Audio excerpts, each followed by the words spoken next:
Mr. Wilfred Arthur Abrahams, Member of Parliament, is a Barbadian lawyer in practice for over 22 years, and he has the honor of being the youngest ever president of both the Barbados Bar Association as well as the Organization of Commonwealth Caribbean Bar Associations. He sat for almost 10 years on the Board of Trustees of the Caribbean Court of Justice Trust Fund, and he is passionate about all good things, both Barbadian and Caribbean. From 2013 to 2018, Wilfred Abrahams was one of the two opposition senators in the upper house. He has been associated with a number of charities, including the National Forum Against Domestic Violence, the SAVE Foundation, the St. John Association of Barbados, and for many years he was an actual road walking, tin carrying puppy distributor of the Barbados Puppy League, which he did with pride. Wilfred Abrahams embraces challenge, probably born out of his love for competitive sports. He has competed at the national level in a number of sports, and he has represented Barbados both in fencing and shooting. Mr. Abrahams is married to Natalie Abrahams, and he loves learning new things, he enjoys socializing, and he particularly loves children and animals. After the May 24, 2018 election, he was offered the opportunity by Prime Minister Mia Motley to embrace his greatest challenge to date in assuming the ministerial portfolio of Minister of Energy and Water Resources, with direct responsibility for the South Coast mess. While he enjoys the challenge of trying to solve the issues with respect to our water and sewage woes, he equally enjoys taking his government's agenda for 100% renewable energy by 2030. It gives me great pleasure to ask Minister Abrahams to address you.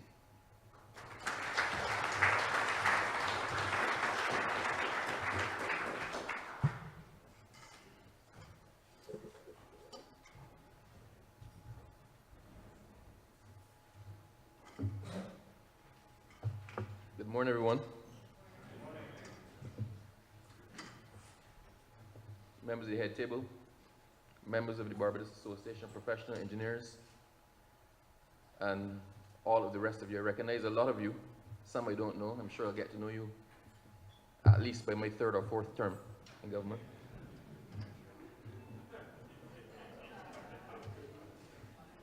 Slight political joke there. I want to thank you for having me here. I was thanked in advance. I'm sure I'll be thanked at the end, but the gratitude is all mine. Because although I have the ministerial portfolio of the Minister of Energy and Water Resources, it seems that I have become synonymous with one thing, such that somebody, a child said, "But aren't you the Minister for Sewage?" So this gives me the opportunity to embrace another aspect of my portfolio and perhaps getting the press for something a lot more positive and innovative and futuristic.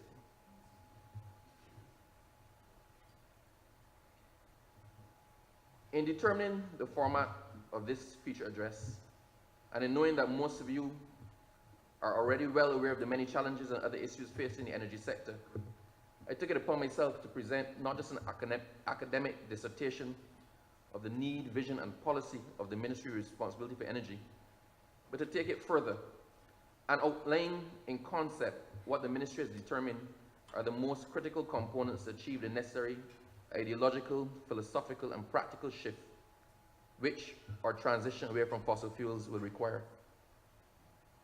I will start by giving you the story of the 18th camel. And as I speak to you, I just want you to bear in mind the story. Don't pay too much attention and ignore everything else I'm saying, but just have that at the back of your mind.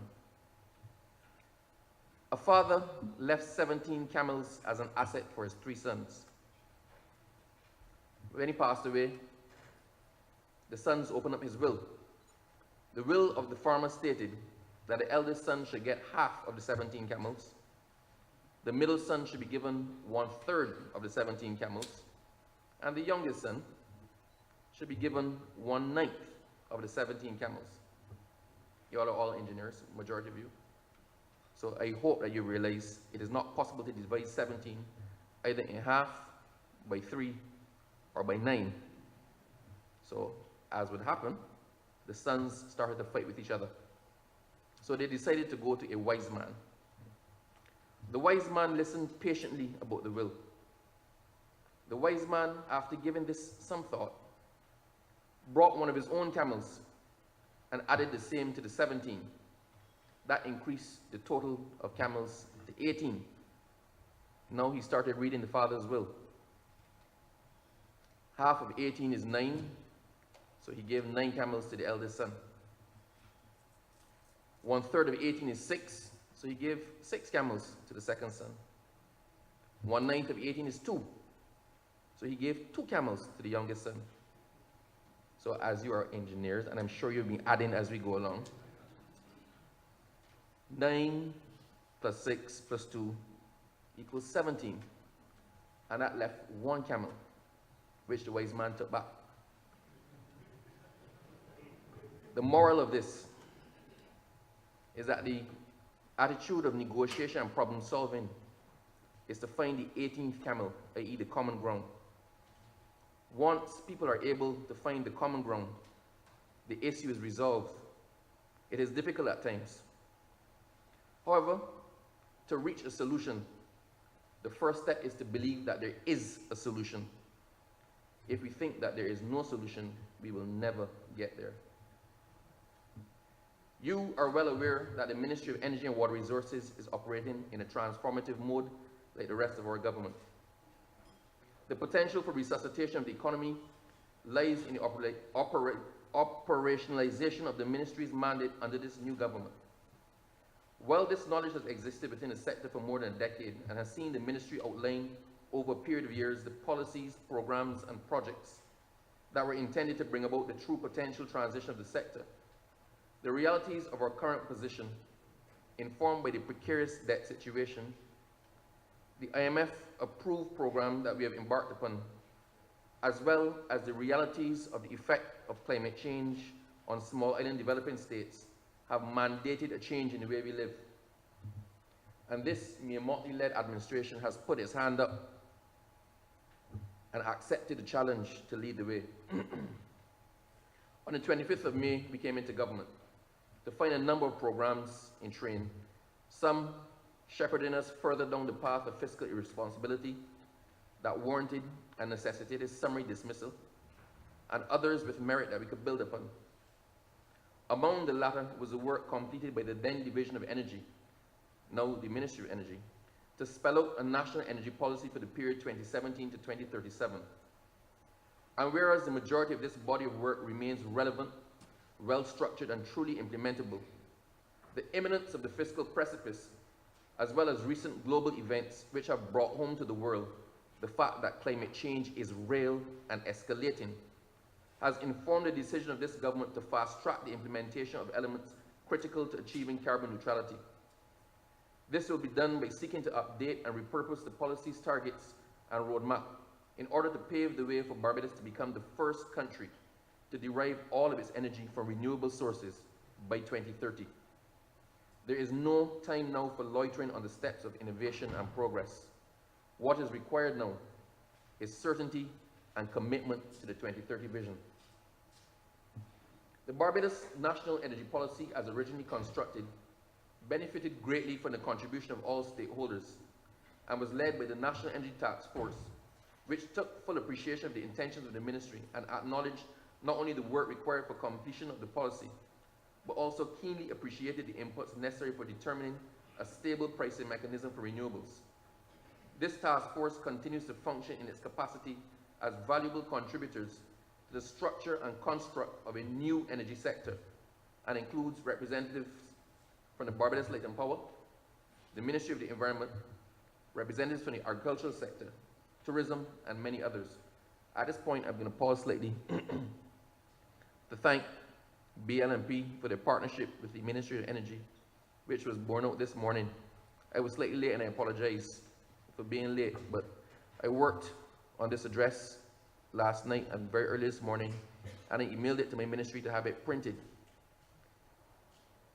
On my way here, actually I was here very early, I happened to just check, open my phone to read the email just to go through it one last time, and realized a lot of nonsense went off. The changes were not saved, the document appeared to be corrupted, and I was left at 10 minutes to 9 o'clock with no address. Now, had it been law, I would have come in here and winged it.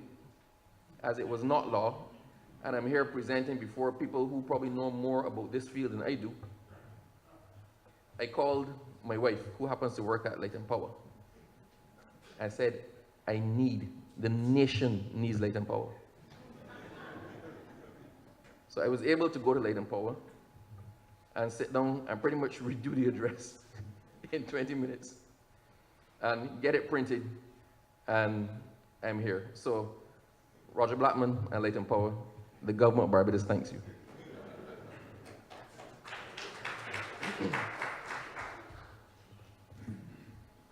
Over the years, Barbados has managed to maintain an energy sector where energy resources are universally available at reasonable prices. The island can be proud of the fact that there's virtually 100% access to electricity, and that gradually more sustainable forms of energy are being integrated into the energy mix, both in terms of electricity delivery and other energy services. However, Barbados's energy sector still uses fossil fuel-based sources for 96% of its energy, which makes it overly dependent on these sources for electricity and transportation. It goes without saying here that the importation of fossil fuels represents a significant expenditure and creates an adverse impact on foreign reserves, as well as exposure to the volatility of the international oil markets.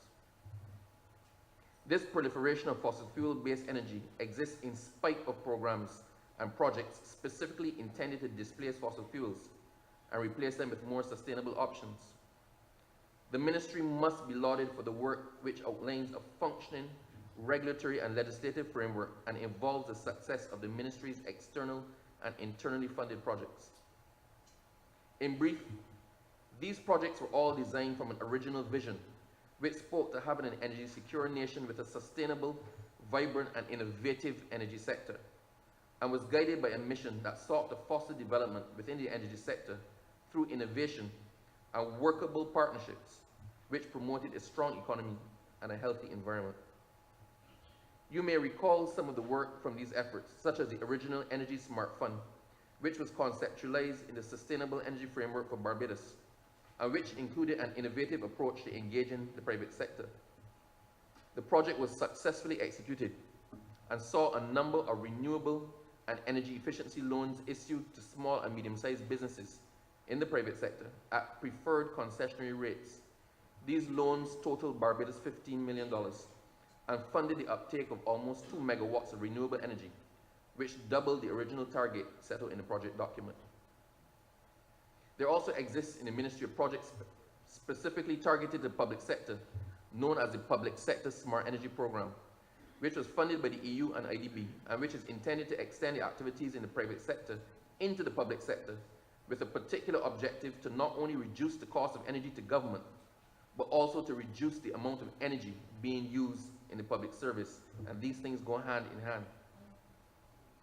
Indeed, the first of 16 installed government building PV systems was brought online last month at the Forensic Services Center, with the others installed and intended to be brought online shortly.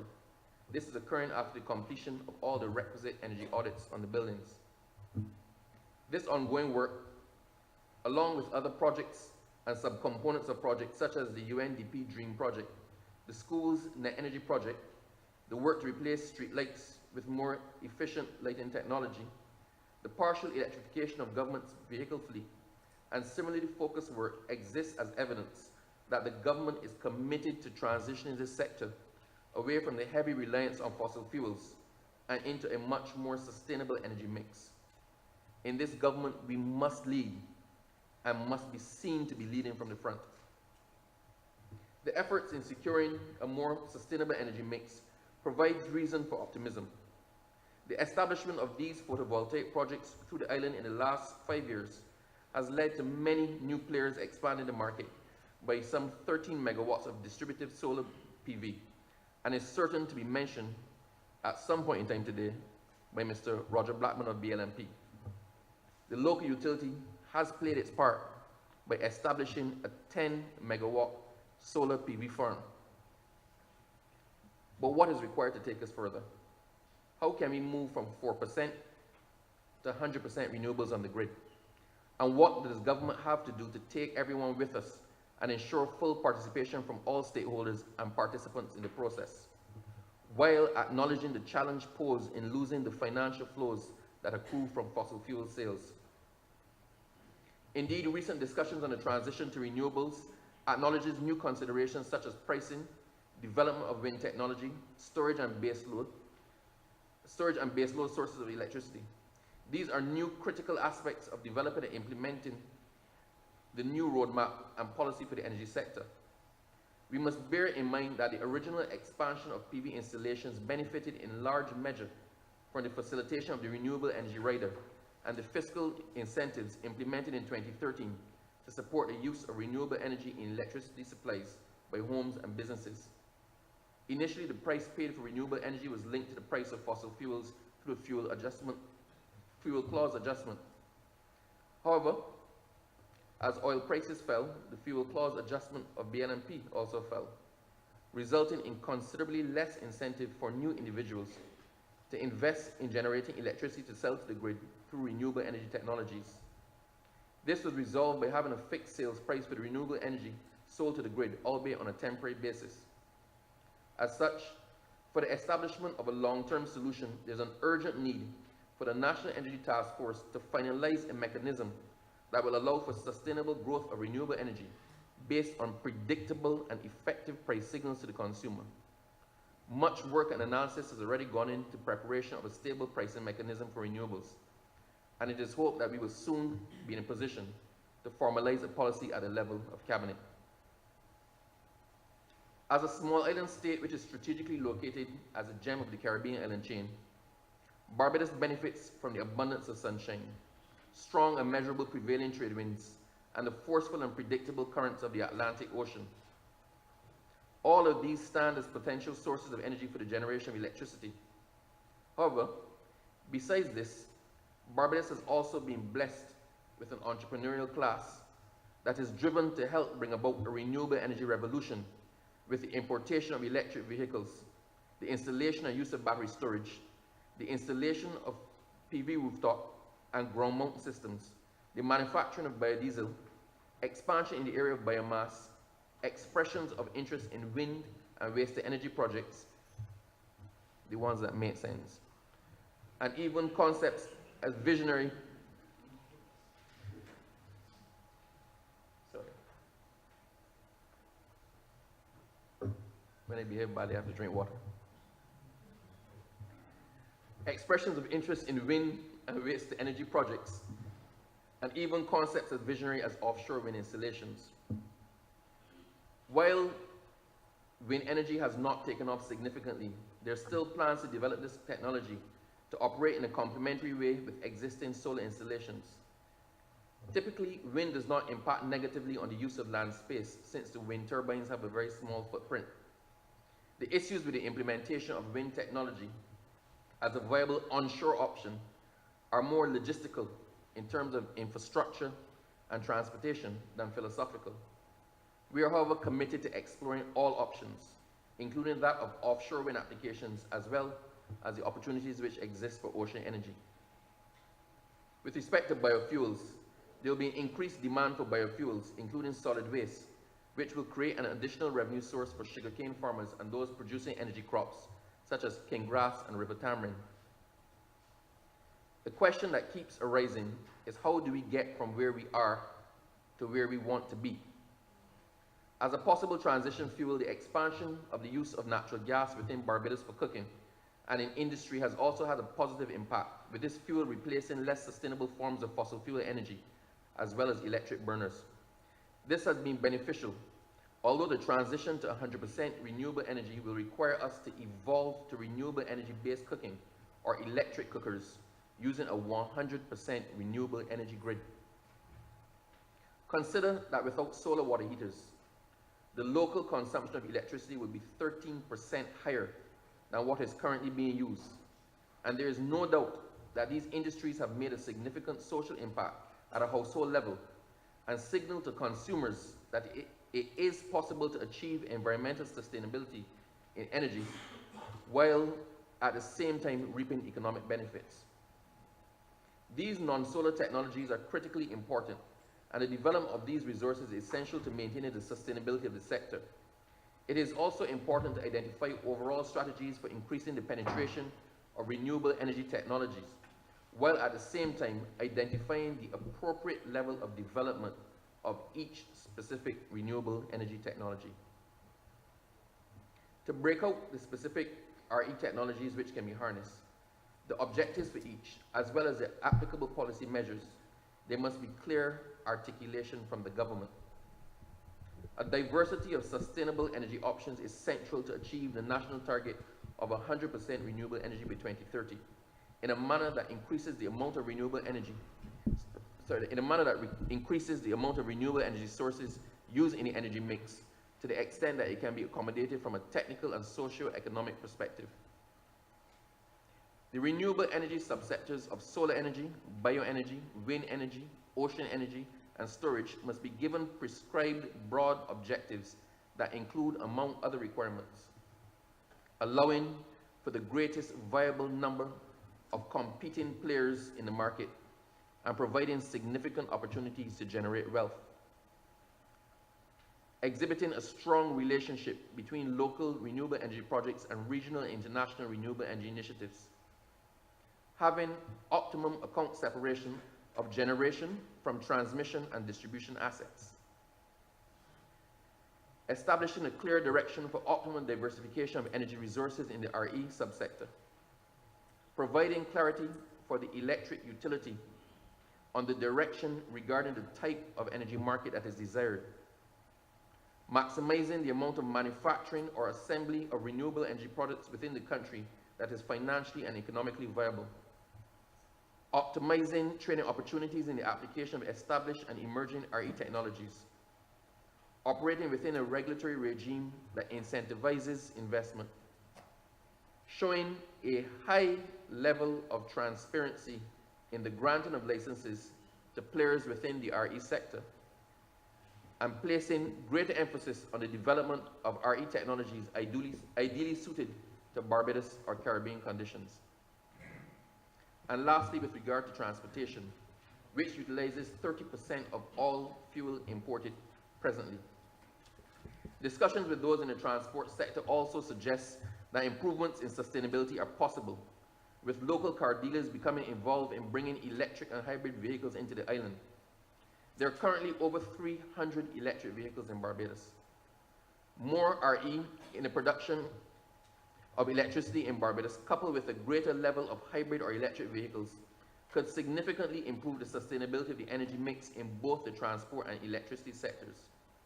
There is also added value and sustainability in converting fossil fuel vehicles to hybrid or electric using local manpower. However, my mandate as the Minister of Energy and Water Resources allows me to acknowledge not only the role for energy, but also the potential savings that can be brought about in the water resources sector. The Barbados Water Authority acknowledges the role that renewable energy must play in the reduction of their operational costs.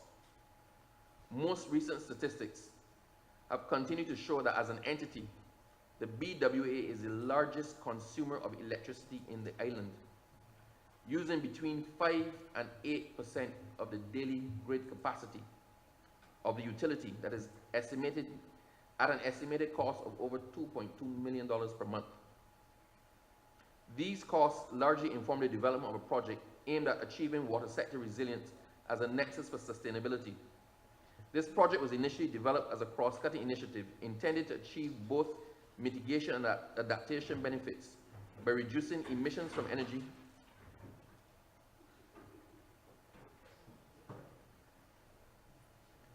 Listen, when engineers start to tamper with the existing framework, you gotta watch closely. I was actually watching to see if any other engineers started to run.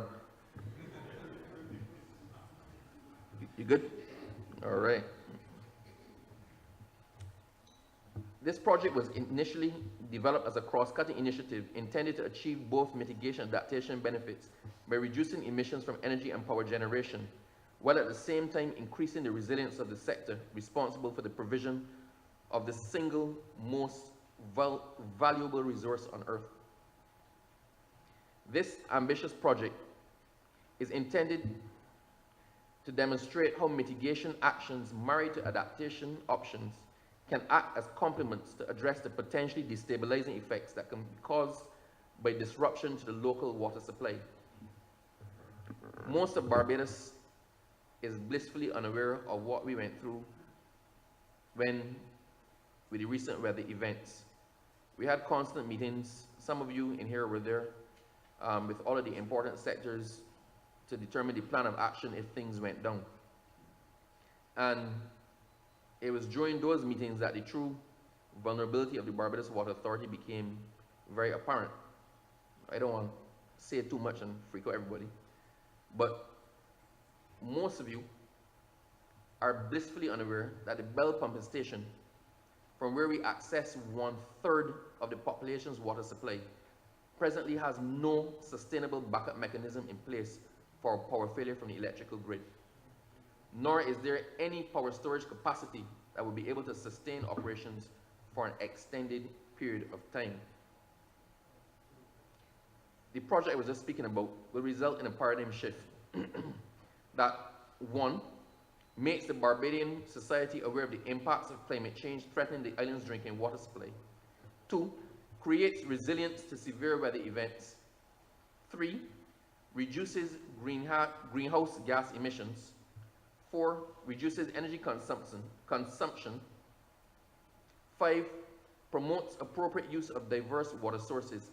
And 6, informs the legislative agenda to support climate-smart development and water sector resilience. And how does all of this link to 100% renewable energy Barbados? Well, it is the intention of the Barbados Water Authority to achieve this in a large part, by employing renewable energy technology by way of integrating 4.5 megawatts of PV renewable energy with backup natural gas turbines at 3 different pumping stations, along with building up other critical resilience measures such as creating a revolving adaptation funding facility, decentralizing water storage, increasing rainwater harvesting, building technical capacity, and so on. But as any reasonable person would appreciate, the transition away from fossil fuels into the realm of renewable energy sector, even as a backup for generation, comes at a significant cost. This is largely impacted by the fact that Barbados is a net importer of fossil fuels, which has an economic impact in terms of efficiency and the cost of foreign exchange, and an environmental cost. The fundamental challenge, therefore, for Barbados is how to address in a sustainable manner the cost of energy, but still maintain the quality of life in Barbados. The analysis suggests that from every dollar spent to consume fossil fuels, Barbados loses approximately 64 cents. This situation occurs because the economic cost of consuming fossil fuel is higher than the economic benefit. As a government, we acknowledge that renewable energy presents an opportunity for Barbados to improve its economic fortunes. And we are also keenly aware that investment in and the development of the renewable energy sector will mean that Barbados will use less of its valuable foreign exchange to acquire fuel to produce energy. We appreciate that renewable energy utilizes more of the domestic resources such as the sun, the wind, biofeedstock, and waste.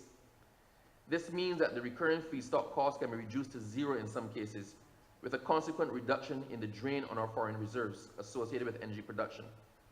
Additionally, the use of more efficient methods and machinery to produce energy is also a cost-reducing and value-added aspect that renewable brings to the table. This releases a large amount of resources that can be used in other parts of the economy. As a consequence, it is estimated that Barbados can realize economic benefits from renewables of approximately 2.5 billion on average per year. However, the cost to which that economic benefit remains in the country is a function of the level of local investment in the sector. There are some in here who sing this song and sing it often and sing it loudly and sing it at every possible opportunity. And I happen to agree with them. So having said that, I will say again, however, the extent to which that economic benefit remains in the country is a function of the level of local investment in the sector. Indeed, Barbados could potentially reach a point where very little foreign exchange is spent on producing energy, if a significant part of that investment is of local origin. On the other hand, if the majority of the investment is foreign, then Barbados still loses, as it will have to expend foreign exchange not simply on recurrent variable costs, but on significant amounts of value added that are repatriated to the source company of the investment. Repatriated to the source country of the investment. This would be akin to what occurs in many developing countries that have significant natural resources, but that only benefit from them in an insignificant way. This government is cognizant of the fact that over the last 10 years, fossil fuels have contributed in a major way to government's revenues. Indeed, it is estimated that the consumers of fossil fuels will pay $412 million during a full fiscal cycle. The tax take in petroleum price structure includes VAT, excise tax, fuel tax, and the cross subsidies on fuel and aviation fuel. A successful implementation of the 100% renewable energy target will mean that government's revenues from fossil fuels will decline at a rate of $41.2 million per year.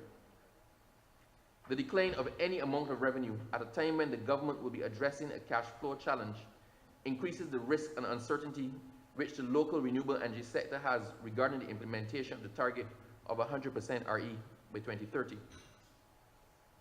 The view of many technocrats is that the government will lose revenue as more renewable energy is implemented, and consequently will become less inclined to support the sector if it does not have an alternative source of revenue.